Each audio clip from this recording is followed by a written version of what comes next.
কম বেশি আমাদের প্রত্যেকের বাড়িতেই কিন্তু বন্ধুরা দেখবেন আরশোলা, ইঁদুর, টিকটিকি, এমনকি মশা মাছির উৎপাত সহ্য করতে হয়। আর এই ধরনের কীট পতঙ্গকে তাড়ানোর জন্য আমরা বাজার থেকে নানা ধরনের জিনিস কিনে নিয়ে আসি। এতে মাসের শেষে আমাদের অনেকটাও টাকা খরচা হয়। আজকে আমি আপনাদের সঙ্গে এমন একটি সহজ রেমেডি শেয়ার করব, যেটা অ্যাপ্লাই করলে আপনাদের বাড়ির থেকে মশা, মাছি, ইঁদুর, আরশোলা, টিকটিকি সহজেই পালিয়ে যাবে।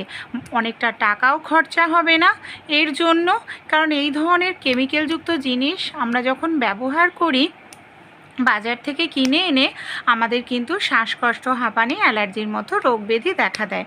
ঘরোয়া জিনিস ব্যবহার করলে খরচাও যেরকম কম, রোগ ব্যাধিও হবে না। আমাদের বাড়িতে দেখবেন এই ধরনের কিন্তু অনেক ওষুধ পড়েই থাকে, যে ওষুধের ডেট শেষ হয়ে গেছে। আমরা ওষুধগুলোকে ফেলে দিই, কোনো কাজেই কিন্তু ব্যবহার করি না। এই ধরনের ওষুধই ফেলে না দিয়ে কিন্তু এখানে আমরা কাজে লাগাতে পারি।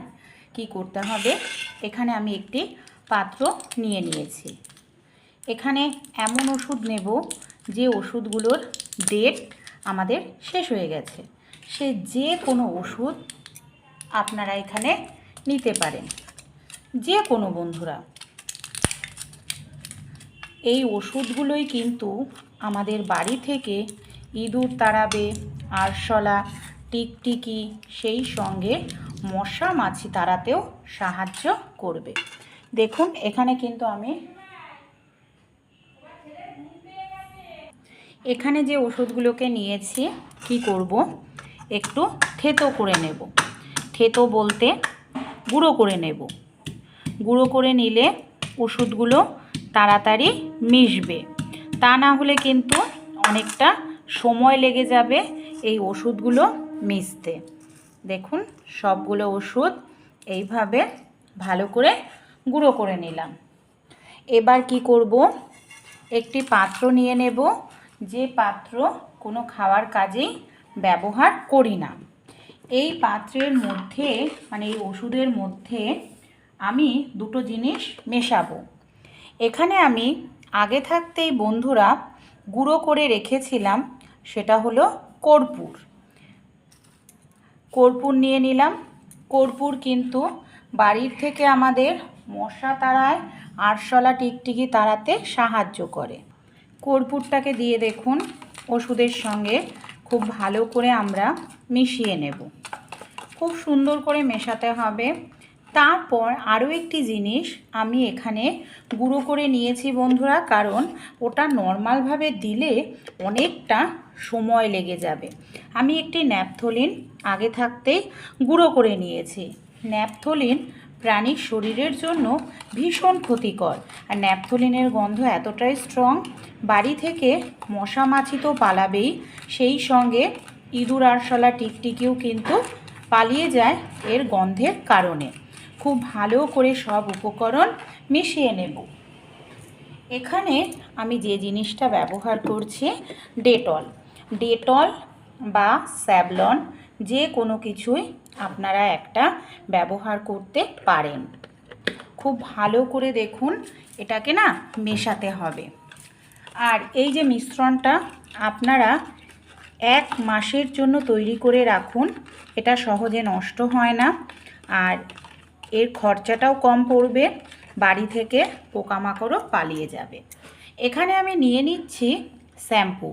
অনেক সময় এটা ব্যবহার করলে দেখবেন দেয়ালে, ফার্নিচারে দাগ হয়ে যাওয়ার সম্ভাবনা থাকে, তাই যে কোনো শ্যাম্পু আপনারা দিয়ে খুব ভালো করে এটাকে মিশিয়ে নিন।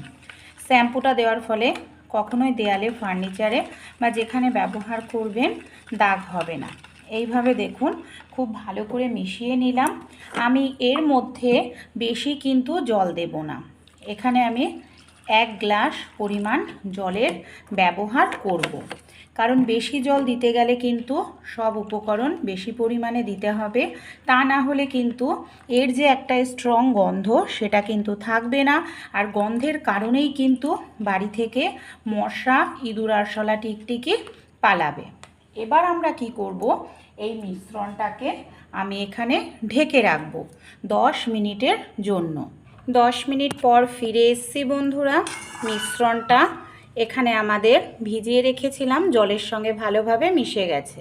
আবারও একটু ভালো করে নাড়াচাড়া করে নিচ্ছি।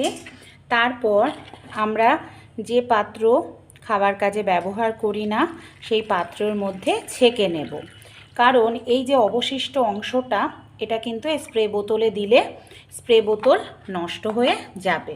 এখানে তৈরি হয়ে গেল। আমি এখানে স্প্রে বোতলের ব্যবহার করছি, আপনারা নর্মাল জলের বোতলের ঢাকনা ছিদ্র করেও সেটা ব্যবহার করতে পারেন।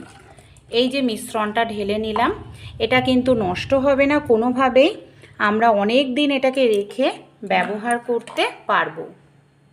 আপনারা যখন ঘর মুছবেন, ঘর মোছার জলের মধ্যেও এই মিশ্রণটা স্প্রে করে দিন। তারপর আপনারা ঘরটা মুছে নিন, তাহলে ঘরে দেখবেন পিঁপড়ে, মাছি, আরশোলার উৎপাত হবে না।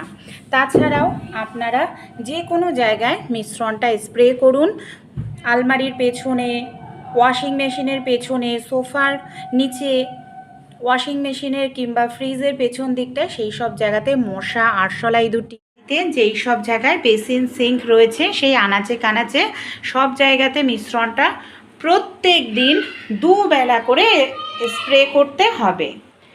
বেসিন বা সিঙ্কের পেছন দিকটাতেও মিশ্রণটা আপনারা স্প্রে করে দিন। আপনাদের বাড়িতে যে পর্দা রয়েছে পর্দাতেও আপনারা যদি এইভাবে মিশ্রণটা স্প্রে করে দিন, দেখবেন আর কখনোই কিন্তু জানলা দিয়ে সন্ধেবেলায় বা রাত্রিবেলায় মশার উৎপাত হবে না। এইভাবে আপনারা গ্রিলের মধ্যেও কিন্তু মিশ্রণটা স্প্রে করতে পারেন। বাড়িতে যেখানে আপনাদের ডাস্টবিন থাকবে সেই সব জায়গাতেও এইভাবে একটুখানি স্প্রে করে দিন, এমনকি সোফার নিচেও আপনারা স্প্রে করে দেবেন। এই মিশ্রণটা আপনারা ব্যবহার করুন, দেখবেন শুধু মশা নয়, ইঁদুর আরশোলা টিকটিকিও সহজ